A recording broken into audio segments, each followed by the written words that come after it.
Hey, good day, everybody. Welcome back to another episode live from Jerusalem with Rabbi Chaim Goldberg and his Genesis class. We're always filled with joy when Lee Fogel joins us, shares Brit Shalom. It's such a wonderful book. I encourage everybody to get a copy. So let's just jump right in and see how Rabbi Chaim Goldberg is doing today. Rabbi, always a pleasure to be with you. I so appreciate all you share with us, and it's been such fun. Hi, good evening, Dan. Good evening, everybody. We have you today from all over the world, people that with us. Thank you very much for coming, for participating. And I think we said more than once, all of us, that this is the peace class, where we have people from all over the world with multi-languages that are joining together. When I'm saying multi-languages, I mean also, the England people who speak a bit of English, and the American people who speak the normal English, those things. So we have everything here, and it's great to see you all. And I want to do something a bit different this night for the lesson that we have. And it's really amazing to see from time to time how this question is raising up in all sorts of ways. Jim is with us also. Hi, Jim. Good evening. That sent me a question. I'm going to put it on the screen, and we're going to see the question. It's a great question. I really liked it. And a few hours later, or a few days later, so Netzach, we can't see him now, but he's waving hi on the Zoom. Netzach also had a very similar question through the other side. So I think it's very essential, this issue, and we need from time to time to start the normal lessons on Genesis and to learn the principles of our learnings and what is the meaning that the Hebrew people had. They are the Bible secrets keepers, and what is the meaning of this in heritage and everything else. So this is what we're going to learn tonight, and with your permission, we're going to dive inside because I have only half an hour, 35 minutes to show you something that might amaze you in the way that we are thinking and how we're doing things. So with your permission, I'm going to share the screen and just, Dan, tell me that you can see everything, that it's clear enough. You know what, maybe what we're going to do. Oh yeah, we're capturing you perfect, Rabbi. It's okay, you can see everything? Of Let's course. present it in front of everybody, okay? I'm going to speak about the oral tradition along Israel history. So to realize the question, and again, Jim asked it a very nice way. So with your permission, Dan, you're going to read all of his email. It's a long one, but it have a good point. So please, Dan. All right. It says, regarding the sages, I am still thinking about it. I'm a psychotherapist. People employ me to help them through a challenging mental health disorder. I listen carefully to their self-reporting and draw assumptions. I read between the lines, and the client responds positively or negatively based on my feedback. After years of practicing active listening, I have gotten better at it. The common denominator is that humans are pretty much alike. So after a while, it is not hard to figure out what they are trying to tell me, even if they do not know themselves. Okay. So in relating to the sage's interpretation, the one you have been using in our Genesis class, where did this sage get the skill of reading between the lines? And I'm looking through the eyes of oral tradition. And as you know, if I line up 10 people together and tell the first person to remember what I told this person and have that person pass it to the next person and so forth, the original message will have been greatly changed. Shalom, Jim. So I think that the question, Jim, you had a very, very good one. And especially with the last part that you explained it in a very nice, I will say, example that we do more than once when we're gathering people. We show this, that when you're saying to someone one sentence and he needs to pass it on to the other one, and to pass it on to the other one, it is getting twists and changes, and it's the right point. You're mentioning here that people have also their own assumptions, their own listening, and they understanding things in their own ways. So I need to explain a bit more in a profound way what exactly is this oral tradition that we're speaking about all the time. So we will manage to realize how the Hebrew nation is looking on this and what exactly or why exactly I'm bringing the Rashi, the Rambam, the main people. After all, we have more than 80,000 books that our sages left us along history. 80,000, not one, not two, not five, not 10, not 1,000. By the way, this is without counting, sorry, Michaela, okay? This is without counting all the books that are hidden inside the church in Italy, of all the history that they took. And we know about books that are sitting there. We don't have the permission to go inside and to look on those books, and those are the books of our sages. So to realize, to understand what's happening, I need to go, with your permission, with an example. And the example that I want to take is the example of people, normal people, okay? Normal person, every person who is getting birth in this life, just born. And we know that he have few stages. A stage of the age 12, 13, when you have some sort of acknowledgement. And we also know that you have suddenly his body is managing also not only to receive life, but also to give life. Those are the ages that it starts. The age of 18, 20, when you have more responsibility, he's managing to realize and to understand what he's doing. The age of 45, 65, when the middle crisis, what we say, the midlife crisis that people have, more or less those times, and 85 to 120 years when he is elderly. Now, the main question is, so this is one line. He's running from when he was just born till the end of his life. But on the other side, if we will look on this carefully, we will see that we have also the lines that from one side to another side, okay? The year 10, 12 years old is one line also. And the year 1820 is another line.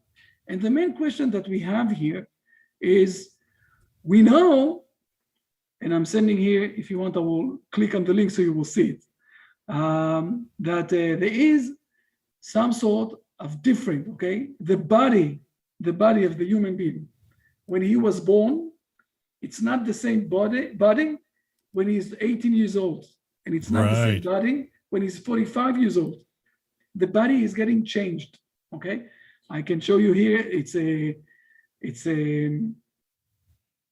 article. It's a full article. If you want, I will send you also the link, so you will manage to read it.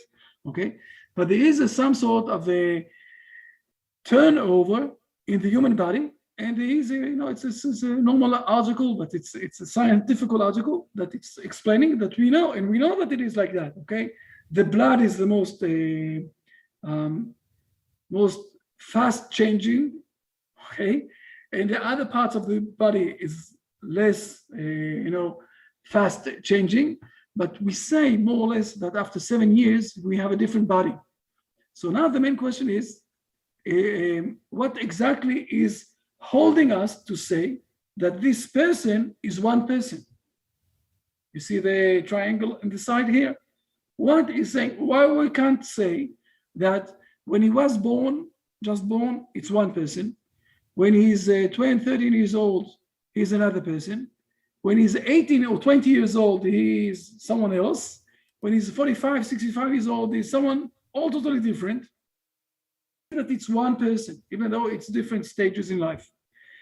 And the main answer is very simple, because we have some sort of a one connection, okay? We say this in the religious side, it's one soul, okay? That uniting it all together as one human.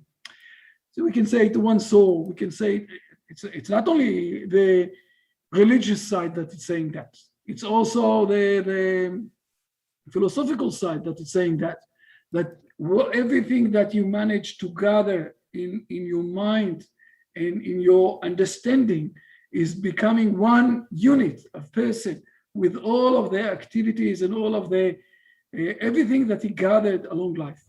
So we have here one person that his body is maybe changing. There is a very interesting debate in the philosophers They're asking something very simple. They're saying like that. Let's take a boat that every week, okay, we're changing one part of the boat. And after 2 years, we changed all the boat from the beginning to the end. Is this the same boat or this is a new boat? This is more or less what is happening with our body, but not with our one soul, one acknowledgement that we have that is becoming or defining us as one person, even though we did move from one stage to another stage. So after we said this parallel, after we showed this thing, let's continue on to much harder situation. And this is, I'm going to use someone that his name is Arnold Toynbee. If I remember correctly, he was England and also related to Canada, okay? But he was more England than Canadian. And he did something that was very impressive and a lot of impact in his days. He was living between 1934, no, before the 34. He was 18 something, and he died around 1976 or something like that. And he had a very long book of 12 chapters of 12 parts of the book. You know, it was a very, very long one. He was also very anti-Semitic. This is something else. And he, by the way, today we have Turkish people here. I don't want to annoy anyone, but today we noticed that the American president said that he is accepting that the Turkish people killed the Armenian people 100 years ago. Arnold Toynbee was the one who said it and declared it already in the earliest 40 of the last century, okay? So please read for a moment the second part, okay? In his best known work, the study of history. The second part? In his best known work, A Study of History, published in 1934 to 61, Tony B., he examined the rise and fall of 26 civilizations in the course of human history, and he concluded that they rose by responding successfully to challenges under the leadership of creative minorities composed of elite leaders. Okay, so he's doing a very, very long, maybe we'll see there, no. And he's doing a very, very long explanation. It's a lot of books. I didn't read everything, all of them. Basically what he is saying, that each nation, this is more or less what he, and he got in problem for the Hebrew nation, especially, okay, he started in 1934, but he finished in 1961, where already we had the Hebrew state. And he said that the Hebrew people are the most outstanding from all of the normal size of every nation. What he said basically to each nation, that each nation also have the same circle of life, like all of the human people. It's have some sort of reason that just born, some sort of a reason for acknowledgement, the responsibility, the midlife crisis. I think that America today, the United States, have some sort of midlife crisis. This is a different issue. I won't go inside to this too much. And the elderly side, where they're passing away. We can see the old Babylon people. We can see the old Egyptian people. We can see the old Rome people. We can see a lot of nations, the old Gallies people from French, a lot of nations who had all those stages and passed over. Except for the Hebrew people. In the beginning, he said that the Hebrew people came here to this world only for giving the blessing of this is how he said it, okay? The blessing of the church and becoming Christian people. After the Hebrew people managed to come back to the homeland, he said, I don't understand the Hebrew people at all. That's it. They are the outstanding from all of the normal examples that we have. So this is what he is saying. He's saying something like that. And now I have a good question, not less related to the first one. Because when we're speaking about a nation that is living for 400 years, let's go to the United States of America of today. 400 years, more than 400 years, a bit more than 400 years. When we're saying that we have a circle of life, they were just born, they had the civil war, and they had the acknowledgement, responsibility, all of those stages. We're speaking about different generations. We're not speaking about the same generation. So the body is being changed, but there is still one spirit that is running with this specific nation. You see what I'm saying here? There are two different levels. There is one arrow that is taking the nation towards some sort of a way on one side. And on the other side, we have different, all the time, different bodies, different generations, okay? You can't say that the American people of today are the same American people of 100 years ago, but they are the same. So how exactly are we going to combine those two together? And here we must say that there is some sort of idea that is holding this nation together along history, even though the body is changing all the time, just like with the human of every person, okay? And now I want to go inside to the Hebrew nation.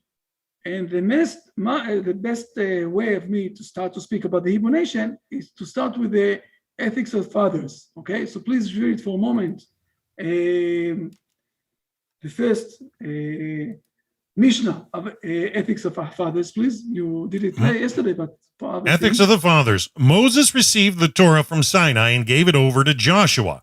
Joshua gave it over to the elders to the prophets, and the prophets gave it over to the men of the great assembly. They, the men of the great assembly, would always say these three things: be cautious in judgment, establish many pupils, and make a safety fence around the Torah. Okay, so I won't go inside. This is something that we need to learn once. I know that you're teaching it with others. It's okay. It's fine. They're doing, by the way, people don't know, so I must mention this. Netzach, listen good. It's also for you. Everyone who is teaching on the internet from the Noachide World Center, those are people that we had discussions before we put them on broadcast.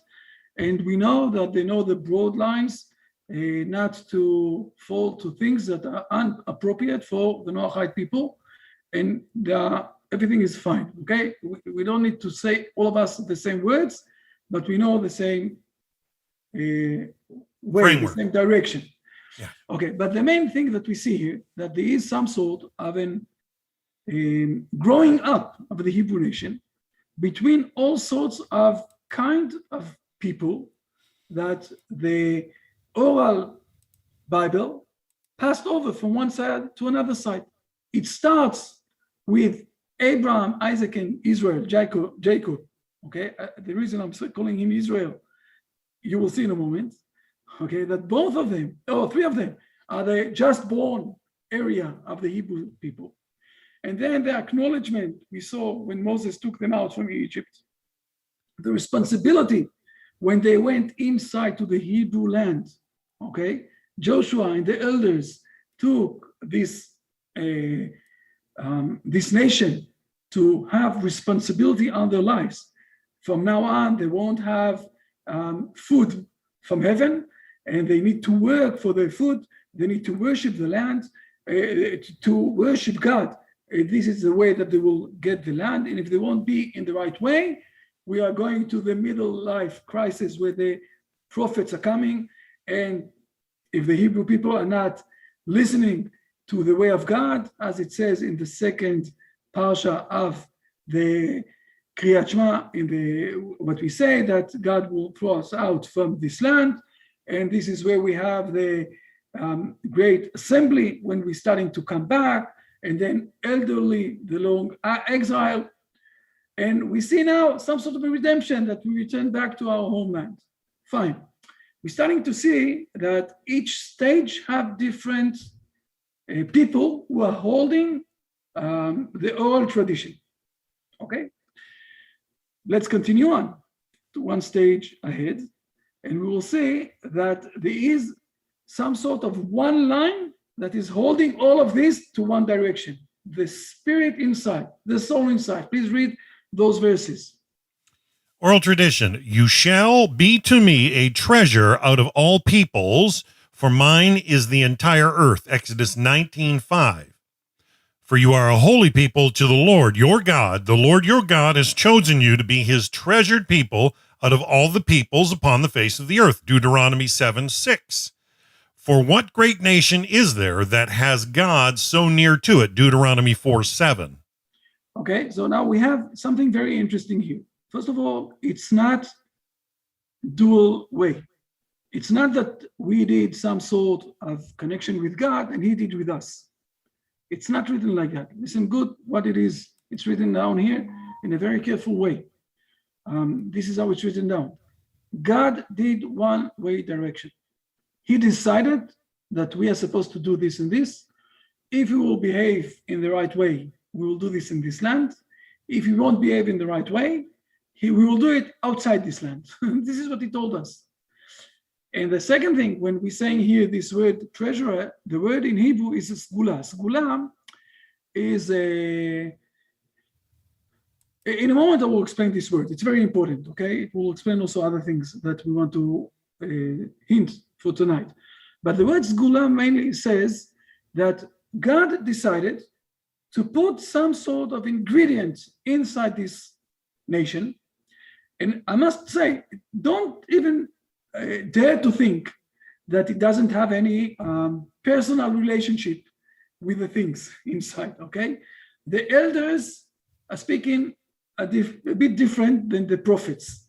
Even though they're passing from one to each other, those are different people with different attitude and with different way how to say those things.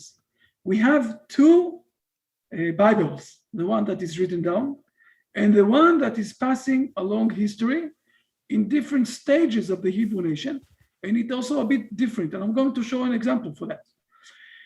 But there is one surge of connection, and this one string of connection that we have is basically God, who took us as part of this treasurer for him, and he is guiding us and going with us along all of this history. There is a time of the prophets that it's very clear and loud, just like the sun, that you can see everything. You can see the prophet, and you can see how they have the connection with God. And there is also the time that it's a bit hiding in the great assembly. We call this Ruach HaKodesh. It's a bit inside. We don't see it loud and clear. But God is all the time helping us, assisting us, that we won't lose this connection. Okay, as it says, for what great nation it is that has God so near to the Hebrew nation. So there are times that you see it loud and clear, the prophets, and there are times that you see it, it's behind the scenes. But God is all the time is the one who is leading us along history, because God never dies. So this is why this nation never died. Toynbee can be very amazed, very frustrated, very upset, very uncomfortable. It's okay with him. I don't care, okay? But this is what's happening with this nation, because this nation have someone that is all the time, the soul that is keeping inside is connected with God. Now, I want to say here a few very important things that we need to see for a moment. Moses, you see it's a triangle. And the triangle is very simple. Where Moses was in the, you see my mouse here? You see my mouse? No. Let's go backwards. We see the up side of the triangle. This is where Moses was in the Mount Sinai. While underneath Mount Sinai, in the two other sides, all of the people of the Israel people were there. This is in the Moses Mount Sinai situation. If we will continue on, when the Hebrew nation went to Israel, they did a very big ceremony in Mount Gerizim and Mount Ebal, okay? And in this ceremony, it was just the opposite. Underneath the mountains, there were a group of the Levites who said the curses and the blessings. And on one mountain, part of the Hebrew people sat down, and the other mountain, the other part, so it was just the opposite. And if we are combining them together, we will find what we call the Star of the Hebrews. The Star of the Hebrews is not 5 points, dots. It's 6 points, okay? People asked me yesterday on the Facebook, why do we have 6 stars? So now we're starting to realize, why do we have 6 stars? It's related with God from up there, who is dealing with us, and also we're trying to get closer to God, and we have all this connection. We can speak about this star for another different time. I just wanted to show this for a moment. So now we're starting to realize what is this oral tradition and how it's working. And it's very important to give an example. For giving an example, I want to say, I will take a verse that we all know, and we're saying it in the prayer every morning and every night. And it says like that, "Hear, O Israel, the Lord is our God, the Lord is one."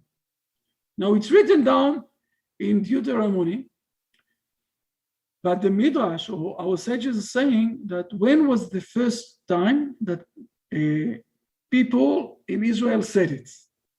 I will tell you. It was when Israel, okay, our forefather, Abraham, Isaac, and Jacob, Israel was very sick. He almost died. So he gathered all of his kids, 12 kids, and he said to them, I want to tell you what will happen to you at the end of the days. And he's trying to say, and God went away. So he lost the prophet. So he was very terrified. He said to them, maybe one of your kids, one of you, don't believe in God. So they said to him, listen good, hey, Israel, our father Israel, this is his name. The Lord is our God, the Lord is one. We all, even though all of us see God in a bit different way, we all believe in the same God. And this is where Jacob is saying back, oh, thank God. May he be blessed with the name of God. Okay? So this was the first time that this sentence was said. The sons of Israel said it to their father. When was the next time that it was said, this sentence? It was said in Moses. Moses, now listen good to what is happening. Think for this for a moment. Moses is taking out the Hebrew people from Egypt. And most of the Hebrew people from Egypt know that they are someone will come here, will take them out from Egypt, and will bring them to the Hebrew land, as it was promised to Abraham, to Isaac, and to Jacob. And suddenly Moses is coming. Very nice. He's taking them out.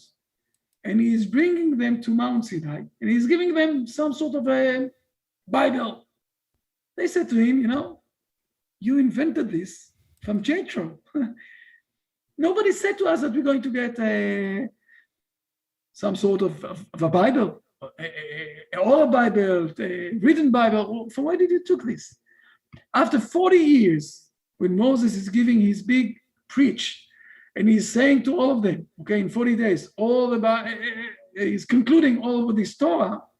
One of the sentences that he is saying to them, listen, O Israel, okay? God, my God is also your God. We are all one God. This God that is giving us the Hebrew land is also the same God who gave us the Bible, the Torah. And the Hebrew people are saying to him, fine, now we acknowledge that. So this is the second time that this sentence is being said in history. Let's see for a moment how Rashi is explaining this thing, okay? Rashi is already in the low gang side. Let's see for a moment what Rashi is saying. Dan, please read for a moment, Rashi. The Lord, who is now our God and not the God of the other nations, he will be declared in the future the one God, as it is said, for then I will convert the peoples to a pure language that all of them call in the name of the Lord, Zephaniah 3:9. And it is also said, on that day will the Lord be one and his name be one, Zechariah 14:9. Now, if you will think about this, it's amazing. Rashi, that is part of the chain of the secret keepers, is taking a verse that is saying that God is one, and he is explaining that God is not one. Today, God is not one. Today, the God that is our God, he is not the God of others. So it's just the opposite of, the sentence. But Rashi is looking around and he's saying, I need to explain this verse for my people, for the Hebrew people in the time of the exile.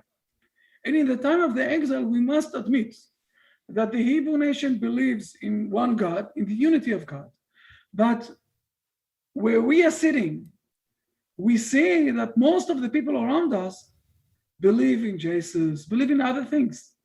So at this point of time, God is not one.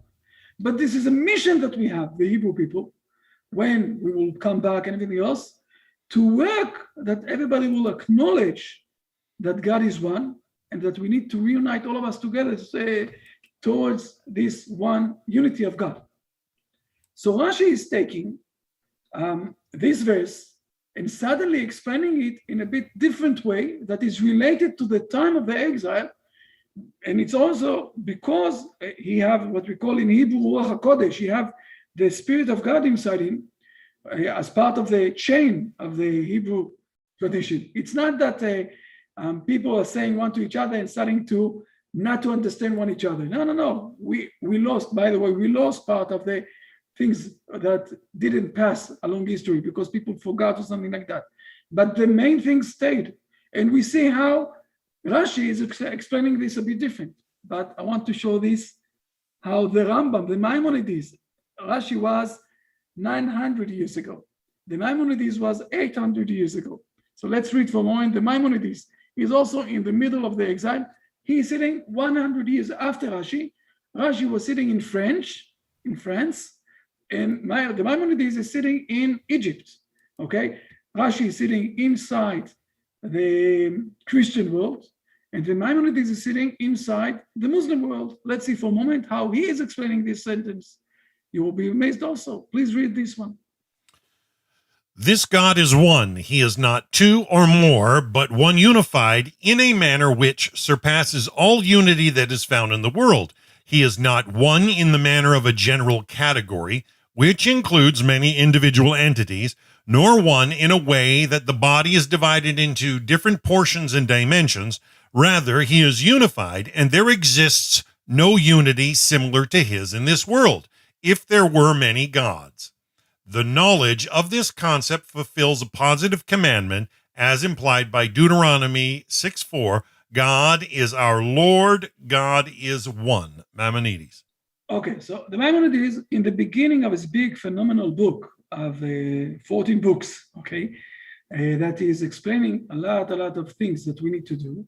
The first 6 mitzvot, okay, that we have to do, the commandments, are related to all humanity. It's not only for the Hebrew people. And one of them is that this God is one. But I have a question. When he is quoting this verse, he forgot the first 3 words. God is our Lord, God is one. What did he forget? He forgot the words, Hear, O Israel. Do you think that the Maimonides didn't know that this sentence is also starting with Israel? I can prove you that he remember that because when we're looking on the commandments of praying, he is quoting the full verse with the beginning of it. But here, he is not speaking only to the Hebrew people. He is speaking here to all mankind. He is speaking in a principle. Okay, he is not taking like Rashi, this specific verse and saying this is some sort of a history way of how to look and how to, a program way, how to work the history to this and this line. He's saying, let's speak principles. And in principles, we don't need to mention Israel because it's not related only to the Hebrew people. At the end of days, it will be also related to all of people, all of mankind. So I'm writing a book now that is not related only to the Hebrew people. and therefore he is quoting only part of this verse. He's not quoting the beginning of this verse. And here we see, I gave you an example, how the sages along history used the same verse in different, I will say, attitude, in different ways how to look on this. And it's related also to the stage of the Hebrew nation and to the stage of history where they're using those things. Now, I will say a few more, with your permission. I'm stopping the share and I'm coming back to see you all in front of you. It's very important to realize a few principles. First of all, there are in the Hebrew tradition a few funnels, I'll say it like that. There is the global oral Torah, and there is also the hidden part.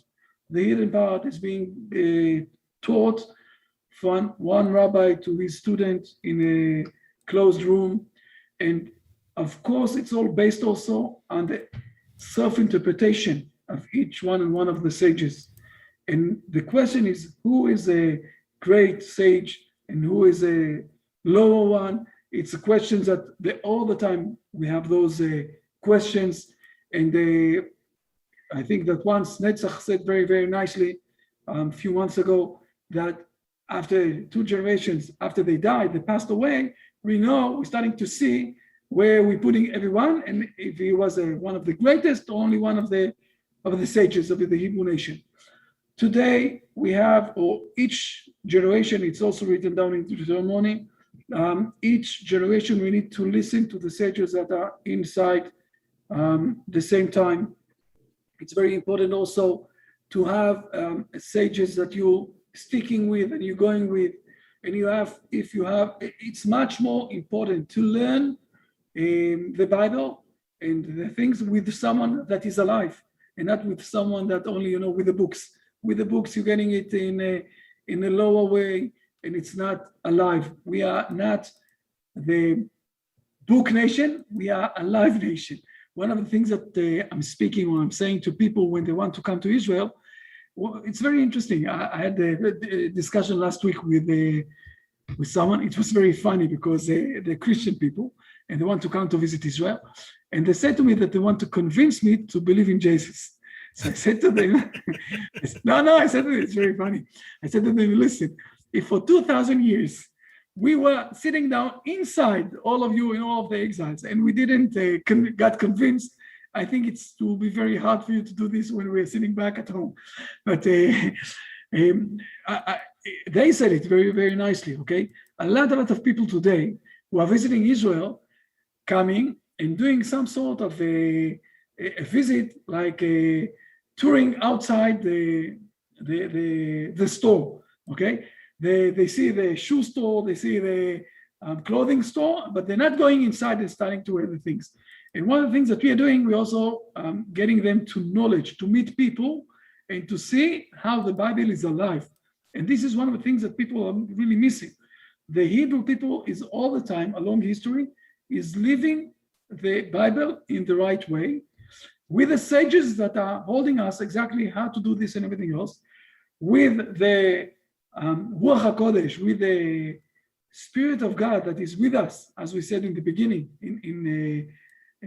I showed you, with this segula, with this treasure of God that is holding us and keeping us along history to be with our sages, to bring this world, to bring the things to the world in the right way.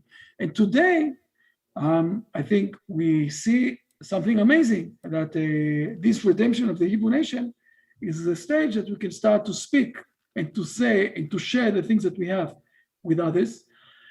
Another thing that happened a bit funny last week was this thing of, I think it was with Tony or something, that he started to ask me about this rabbi and this rabbi. And I said to him, listen, all of the rabbis, also in the United States, everybody is fine. I have nothing to say against anyone who's learned Torah and everything else. But we need to remember the most important thing. And this is that all the prophets are speaking that at the end of the days, people will come to Israel to sacrifice and to pray in the Holy Temple. Okay, so when we're speaking or when we're saying that to do all sorts of mitzvot or to do all sorts of ritual things without the connection with Israel. It's like, doing almost everything, but not what the sages or the prophet said. So we're doing, one step before. Now, I'm not saying anything. People are teaching very good things. You can find on the internet a lot of things. Fine, people that are asking us, we're trying to bring them back to the lines. People that decided to be connected with the Noahide movement, without any connection with Israel, it's like being, it's like a body without the heart. So it's fine. This is what people have today to do. Never mind. And the next generation, they will come back to the next stage. So we need to know, as Jim asked in the beginning, it's also related to the personal level. I have one personality, and it's related with the Torah that I've learned and with the things that I got from my rabbis. And it's also related to the rabbis that I got connected with. I didn't get connected with the rabbis that are not related to my personality. So it's also working in this way. On the other side, those rabbis, and I'm not a very great rabbi. I know that for you, you're all saying to me, "Oh, fine." No, we are. There are rabbis much bigger than me. Okay, Rabbi Sherki is a very great rabbi. Rabbi Drukman is a very great one. Those are the rabbis that I've learned a lot from them. And there are rabbis who are much greater than me. But there are, we are all related one to each other. We know our places, and we know how to work together. And we are spreading those things along the world. And I'm trying to bring, usually in the Genesis classes, the interpretation that is related with the things with the Noahide, because it's very important. I can bring a lot of things, but some of them are related to the Hebrew people only, and some of them are related to the past things. We are living today in something. And this is what I'm trying to bring, things that will bring alive to all of you. With the things that I'm getting back on the emails, I understand that we are in the right way. Thank God. I'm blessing God every day for this opportunity. All of us. Okay. Also with I don't see what's his name. Lee. Where's Lee? Yeah, Lee's here. Hi, Rabbi. I'm here online. I can't see you. Why? Okay, fine. Good to see you. So we are blessing. Believe me, blessing also Lee and me. We are blessing one each other all the time for this opportunity. It's an amazing situation. In the last 5 years, 6 years, I think. No, this week, this Shabbat, it will be 6 years since something happened. So I decided to go out from my comfort zone, where I was a high school principal, and I got a lot of prizes from the government. 6 prizes from the government, not one. And to move from my comfort zone and to start to go out in the world. And people are saying, a lot of times, you're going to a week here, a week there. Believe me, it's not so easy to leave the family, and it's not so comfortable always to leave the family. In a lot of places, you don't have what to eat for a week because I'm eating only kosher. Go to Vilnius and try to eat kosher meat, kosher food, not meat, kosher food. There are places you can't find yourself. You need you eat for 7, 8 days. You're eating, but it's an amazing journey to find so many people that are going with you and starting to open their eyes. And it's an amazing situation in our history. And I think that this is our obligation to go out and to share those things. And I also think that we see a lot of blessings. Okay. Lee will start to speak in a moment. I'm going to share with the screen a picture to show you something that we are all excited in the last week. If you have any more questions, I will say a few words. I will answer. If not, so Rabbi, we have a couple of questions here in the chat. Dan, do we have anything online? Do you want to? No. Actually, everybody online has been very good, sitting, listening. We got a good crowd out there on Facebook and the usual suspects on YouTube. But everybody's listening attentively. It's like awesome. That's great, Dan. I'll just I'll correct you. Being a good student is one who asks questions. So speak up, right? At least in our tradition. So we have a question here from Travis, Rabbi Chaim in the chat about saying Shema twice. Is it permissible to say Shema twice? I think, Travis, here, you can correct me if I'm wrong, but basically one after the other. He's talking here in the morning, but I guess the question would be relevant to any time of day. Here he's saying in one, he has one particular intention about I guess the literal meaning, and then the second time he's thinking about the rest of the world, like accepting God's dominion, God's oneness. So is this permissible to say twice Shema? Our sages are saying something very very simple. They're saying, think, for example, that you're going to speak in front of the king. Okay, you're going to speak in front of the president of the United States. I don't know from what party you are. Never mind.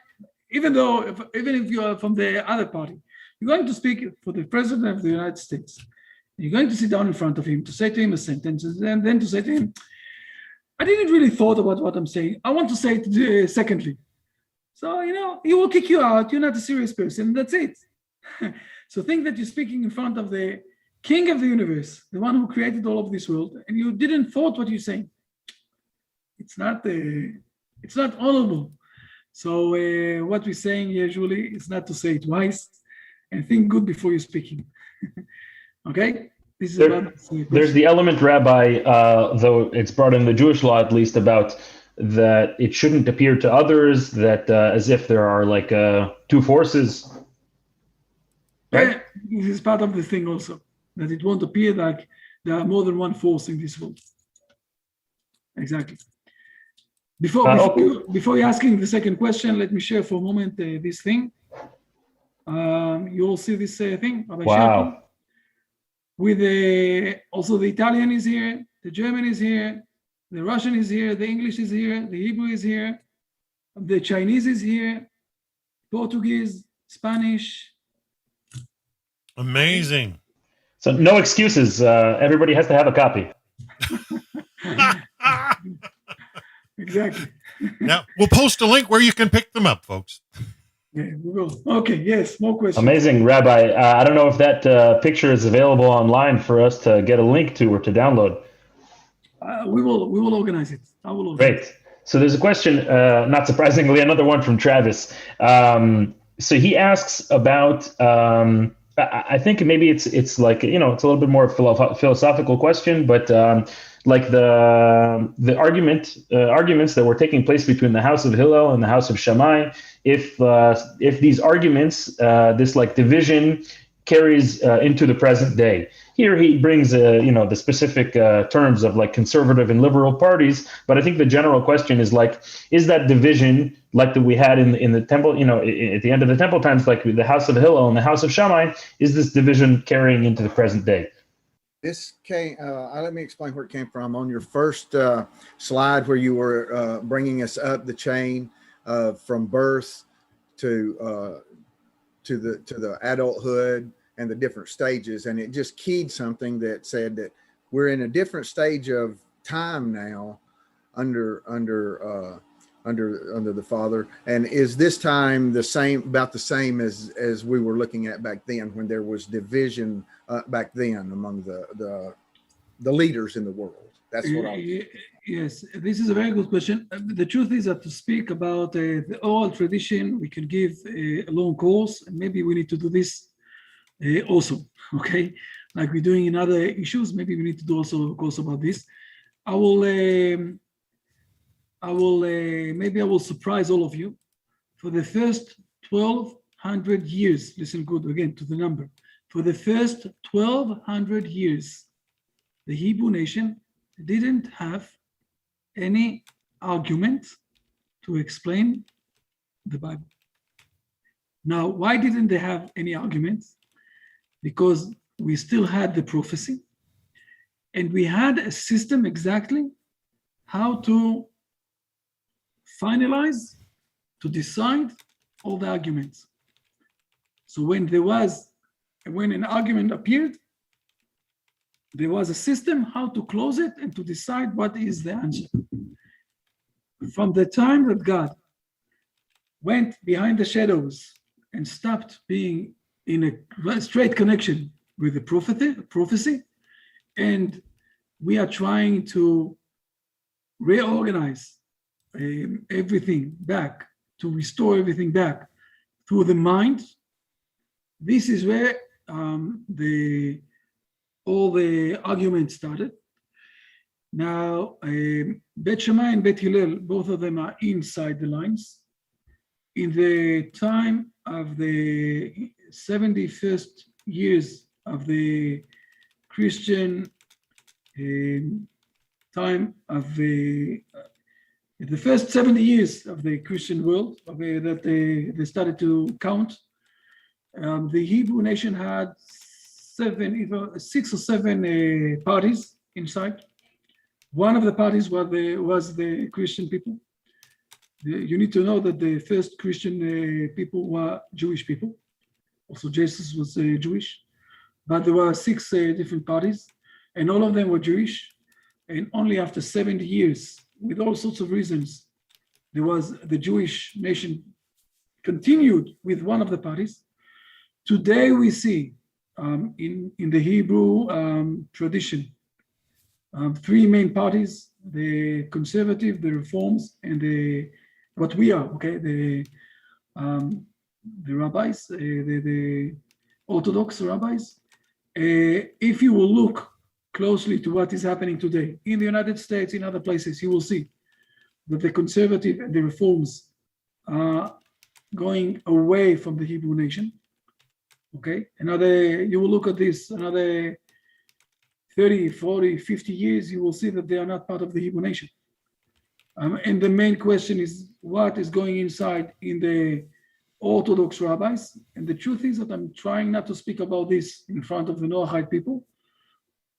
I think that we have a very clear line what is happening, but it's not something that we need to speak with the Noahide people. We are speaking about this inside the rabbis. We have a lot of these debates about this inside ourselves, exactly what is happening. And the Bet Shammai Bet Hillel is more, I will say today, those who believe that we are in the days of the redemption, and those who don't believe in the days of the redemption. It's not Bet Shammai Bet Hillel, but it's a similar situation. But also for this, I must say that God decided already, because if you will look on the last 100 years, you will see that from being a nation that 18 million people, speaking 100 years ago, okay, 18 million people were outside the Hebrew land, and only 600,000 people were inside the Hebrew land. In 100 years, we have today more than 7 million people of the Hebrew people inside, and more or less similar amount of people outside. So God already, I will say it, in the reality is decided that it's a redemption time. And God did it in 2 very hard ways. One, through the Holocaust, that he decided that he decided that he's going out from Europe. That's it. Go today in Europe, you will find a lot of places that are only, remember as place for the Hebrew people. And we have also, unfortunately, a lot of assimilation all over the world. And this is the reality, that the Hebrew people are coming back to the homeland. So the question is, who is opening their eyes to take part of it, and who is not? Hope I gave a clear answer. Oh, you were on fire today, Rabbi. We really enjoyed today's message. Thank you. It wasn't our usual Genesis class, though. No, it wasn't. But even though I tried also to say something from Genesis, where Jacob is saying, his sons are saying to him, Israel, we have the same God. So we said the sentence from Genesis. We have a request here, Rabbi Chaim, from Ariel and Nathan. If you could turn back to yes. If you could turn back to the note from Jim. They're discussing a lot about mental health in their family right now, and they would find it very helpful to see the note again from Jim. While you're doing this, there's a practical question from Michaela. What is the best thing to do when there is no national or local rabbi who who teaches Noahides in the language that the person speaks. What should a person do? I saw it, Michael. I told you, I saw your question. I saw it already. First of all, you can see here, this here, okay? Michaela, I think I will say it like that. Listen good, careful, because I'm going to say something that is related to all of us. So it's not 100 years ago, we could go 100 debates inside the rabbis. Is this the redemption time? 60,000 Jews in Israel, and it's not the redemption time. Okay? And there was a very unique rabbi, boats. And he said it another 20 years, who managed to come back to the homeland. This is what he said almost 100 years ago. So nobody will say, but I don't have rabbis in my place, so I don't know what to do. So we have in English, we have in Portuguese, just now in those moments, we have in English, we have in Portuguese, we have in Spanish. And today, on Sunday, usually we have also in French, we have in Telugish, we have in German. We have in German also someone that is running all the time, every few weeks, to discuss things in Russian. In Sunday, we have also in Russian. So we have a lot of things today. So you can find, more and more things that are coming from Jerusalem. Awesome. Wonderful. So as we said about the books, we have no more excuses, Rabbi. Exactly. Yes. Yes. Okay. We have more questions.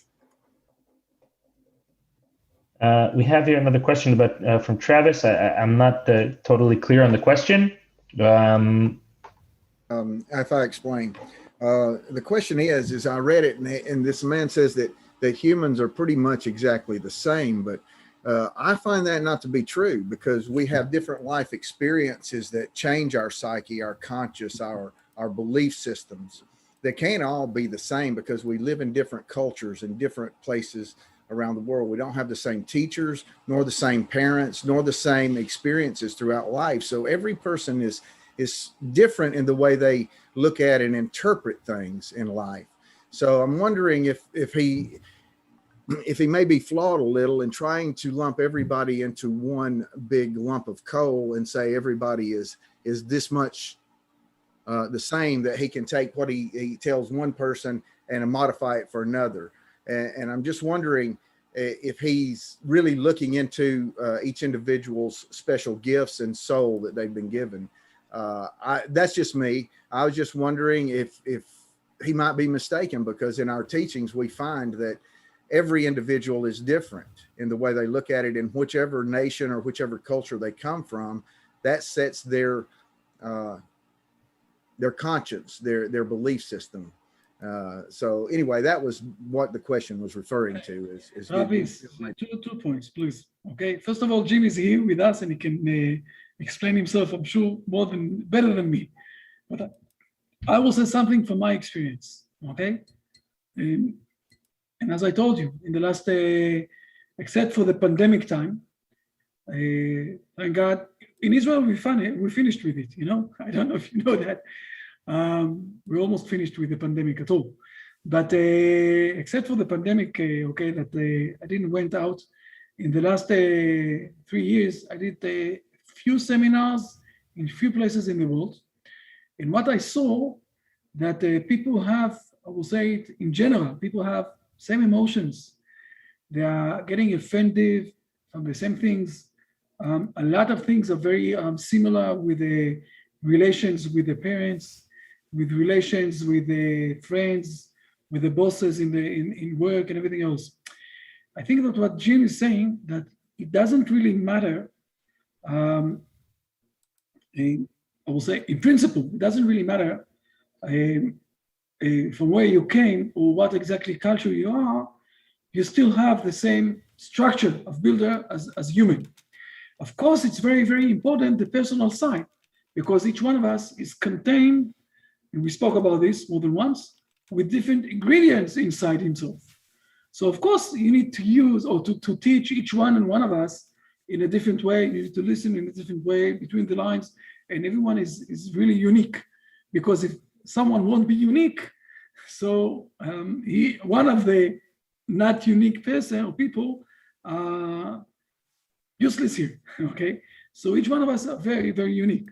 This is for sure. But from the other side, there are a lot of things that we are very similar, and it's not related at all if we are living from this side of the world or the other side of the world. And I think that this is what Jim said. Of course, he can correct me. I'm saying my experience also with this. I asked his permission, Jim, to show this thing and to say that I'm going to relate, because I think it's a great question, and it's a great thing that we need to realize how the structure of the world is being built up as a person and also as nations. Thank you, Rabbi. That cleared it up for me. I was just wondering because of the teachings, and our separation on how each individual self-esteem is built. Thank you. Fine. Leah, I think I took your time this time. I'm sorry. It's all Torah learning, Rabbi. Thanks a lot. I don't see any other questions here in the chat. We're at 9:05, so should we do a couple of minutes of Brit Shalom? Let's do, at least one more halacha from Brit Shalom, so we won't lose the continuous of the thing. Try to do this time on the Chinese one, no? Yeah. I don't know. I have to brush up on my Mandarin. Cantonese. So Cantonese. So hi everybody, Shavua Tov. Thank you, Rabbi. Thanks to all for including me in your learning. We're continuing here on Brit Shalom, Daily Living for Noahides. I'll start sharing my screen. There we go. Okay, we find ourselves in what I call the third section here, man and fellow. Slightly drier, if you will, chapters on judicial law and laws of the state. We'll try to get through them, and then we'll get into man and self, other kind of ideas more in the spiritual realm. We had a question last week from Travis that I will pose back to Travis or to the crowd. How is it possible that that blood is forbidden for consumption? Normally speaking, blood is forbidden for consumption, but if a person needs, then a transfusion of blood is permitted. So I just had a blank moment of thought last week, but I think the answer is pretty trivial, Travis or anybody else, if you'd like to think about the answer. What is the purpose of the transfusion? Well, I know it is to preserve life. Right. And preserving life comes above everything else, except for the three things that we are forbidden to do. Right. Save right. So I understand that portion. I just when I get into it, and when I was looking at it, I was just wondering how it played in, and I understand that it all comes back down to the preservation of life. And there's only three of the mitzvot that we must keep and give up our life for, to preserve life. So I understand that. I was just wondering how it played into, because when we still put that blood in us, it still has. Right, it's the same substance. Yes. So it causes this kind of cognitive dissonance, right? So the same is true of many other of the commandments, also in Jewish law, and as is said also in Noahide law. That there are certain things that are forbidden because of the utmost sanctity of life. It basically trumps virtually all values. Fine. So actually, Lara had a question, Rabbi Chaim. I posted here that everybody should grab a copy, and you had sent me a digital copy, Rabbi, of Brit Shalom. And Lara is asking if it's available digitally, and where can people find it digitally? In a PDF or something, if they can buy the PDF. We're not giving it as a PDF, but we're giving it as a. I'm putting the link here. Okay, in a moment I will put the link in the chat. Just a moment. Wonderful. Okay, great. Thank you, Lara. Okay, so We're here in chapter 9 in judicial systems. We're nearing the end of the chapter. Again, some of these laws are a little bit more dry, black and white. We'll get through them one by one. Okay, so I think, if we're not mistaken, okay, here we're talking about representation. I think we left off more or less right around here. Okay, not accepting bribes. Okay, making sure that decisions are made with the utmost intention, with the utmost purest of intention. It is forbidden to carry out a punishment before the accused stands trial. Okay, a proper representation. It is forbidden to delay judgment. That is to lengthen the judicial process, the handing down of a verdict, and administering any sentence in the absence of a legitimate reason for doing so. Okay, interesting clause here.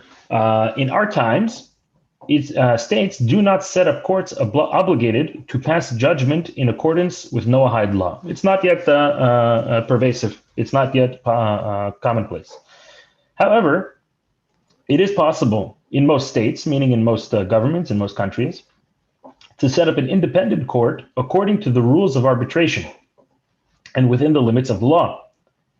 In the case of a lawsuit, it is desirable to suggest arbitration before a Noahide court that will be set up for this purpose and will be in session either on a regular basis or whenever the need arises, right? This is the concept of arbitration, which is used, I was actually looking this up, again, as part of our learning, which is used as an alternative. There are some benefits to arbitration in general, and here, obviously, in the realm of Noahide law, that the benefit is clear, but the distinction between arbitration and litigation. Okay, so putting forth that the Noahide law courts should be set up within the boundaries of of the national law. The court will be 14. The court will be authorized to punish and even to administer the death penalty for those who violate the 7 Noahide laws according to the considerations of the judge. Again, need to give some manner of jurisdiction and some manner of weight to the judgment. If it carries no weight, then it's not really serving its purpose. Nevertheless, and we'll see this later on in the proper conduct of judgment, the death penalty should only be administered in cases where the violation of Noahide law was clearly intentional. We'll see later on the careful examination of each case, etc. 16, no punishment should be administered in a case where someone was forced to violate Noahide law. Okay, it has to be from free will. Whoever thinks that it is permissible to murder or to have relations with someone else's wife or someone else's spouse is not considered an unintentional violator of the associated law, but as an intentional violator. These are like basic laws and things that we saw in the coming up to the generation of the flood that the world was destroyed over, right. So basic things that a person cannot be considered oblivious to.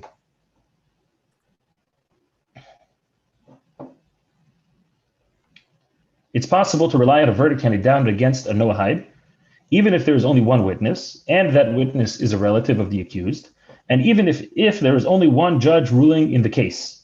We'll see that later on that practically speaking, in the proper conduct section, we'll see that practically speaking, this is limited, and it's proper to have more than one judge, et cetera, et cetera. We'll see that later further in the proper conduct section. So too about clause 19, a woman may not be either a judge or a witness in capital crimes specifically. If there is agreement between the sides to judge the case before an arbitrator, then a woman may be either a judge or a witness. As we'll see later on, there are certain things in the proper conduct section which kind of put boundaries against this, or practically speaking, things are done a little bit differently. But this is the baseline law. Okay, here it's specifying capital crimes as in contrast to other laws, other cases.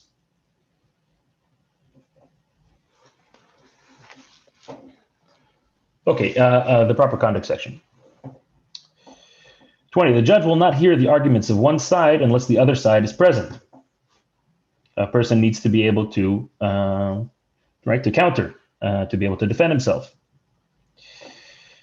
The judge will not judge his relatives or those who hate him. Again, pretty clear. I think a lot of these things are clear, and like I said, like we said, some of these chapters are a little bit more dry and black and white, but nevertheless, okay. So on the realm of purity of intentions, the judge will not accept testimony from an evildoer, and so too we'll see later on about examination of witnesses, making sure that a person is how do you say? It's proper to give testimony. Okay, so whereas we saw like in the baseline law that there are technically speaking, it's permitted to pass judgment by a single judge. Nevertheless, the proper conduct said it should be rendered by a single judge. Okay, so it would be much better to have say a court of three judges. Or certainly more than one, where like a majority opinion, as we see in the next clause, right, that the judgment will be rendered according to a majority decision. Things are pretty clear, I think. No judge will sit in judgment after drinking an intoxicating beverage. Pretty clear, I hope. No preferential treatment will be afforded to either litigant. Okay, we spoke about this in the past. It's stories about our sages that were so careful in this character trait in this law that even if they felt some inkling, like maybe the person, I don't know, held the door open for them or something like that, that they would fear that they would tip the scale in their favor, and they would like avoid such cases. Right, in the holy pursuit of truth, that these judgments being passed. And the keeping of Noahide law, it's not like we're just keeping a law. This is making sure that we're bringing God's will into the world. So having that intention in mind when we're doing so. Testimonies to be given exclusively in court. Again, things that I think are pretty clear. There'll be, go through the proper process, be properly recorded, etc. Okay, there's to be comprehensive examination and questioning of the witnesses. Here it brings the verses from Deuteronomy. There's also a case brought in the Mishnah, as Rabbi Chaim mentioned, and we've mentioned many times in the past. The work ethics of the fathers is there too. The statement appears to be very careful in questioning witnesses. There was a case in which one of the rabbi's sons was put to death because the witnesses were not properly examined, and he made the statement that the witnesses need to be very carefully examined before going to court. And the judgment should not be rendered according to the testimony of a single witness alone, even though that we said above, according to the baseline law, it is permissible. Obviously, it's not advisable.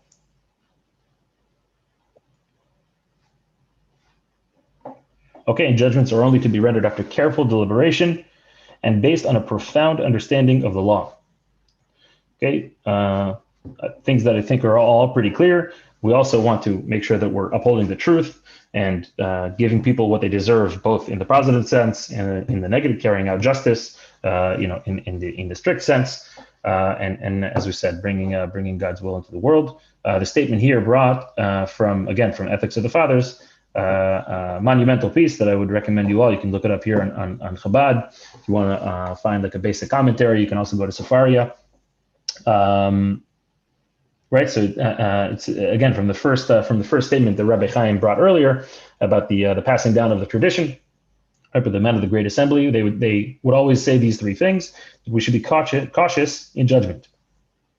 Okay, establish many peoples and make a safety fence around the Torah. We spoke about a safety fence, I think, in a past session.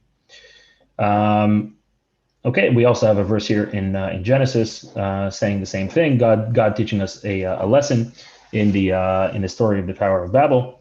Right, that the Lord descended to see the city and the tower that the sons of man had built. So why does he need to descend? Why does he need to go down and inspect? He can just, he's obviously aware of everything. So as Rashi says here, he did not need to do this, except to teach judges not to condemn a defendant until they see the case and understand it. Okay, there's another case of this earlier in Genesis, where God is outside of time and outside of space and is all knowing, but did a certain action in order to teach us a lesson. Okay, very good. So I think I understand it's like reading through the laws. I encourage you to go over them. Some of them are a little bit less pertinent to our daily life, and more pertinent to the legal system. So we'll carry on. We're at 9:20 actually, Rabbi, and it's like the start of chapter 10. Maybe we'll pause. I think that yes, we can stop here for this for tonight. I think that it was also heavy issues. Dense, yeah, very dense. Hopefully to see you all next week. But I can't each week to do something such a. We need also to continue on the Genesis lessons. So be aware that next week we're going to learn the Genesis. Beautiful.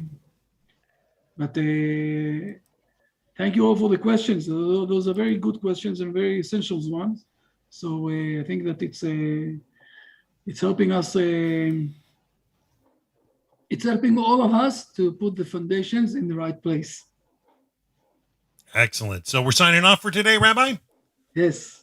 All right, folks, you guys have a wonderful week. Hashem willing, we'll be back the same time next week. So have a wonderful, wonderful week, folks. We have the link in the chat from Rabbi Chaim for the link to the Brit Shalom text. Thank you, Rabbi. Bye, everybody. Bye, Rabbi. Thank you, Dan. Lee. Bye, Rabbi. Bye, Thanks, everybody. Shavua Tov. Thank you. Bye. Bye.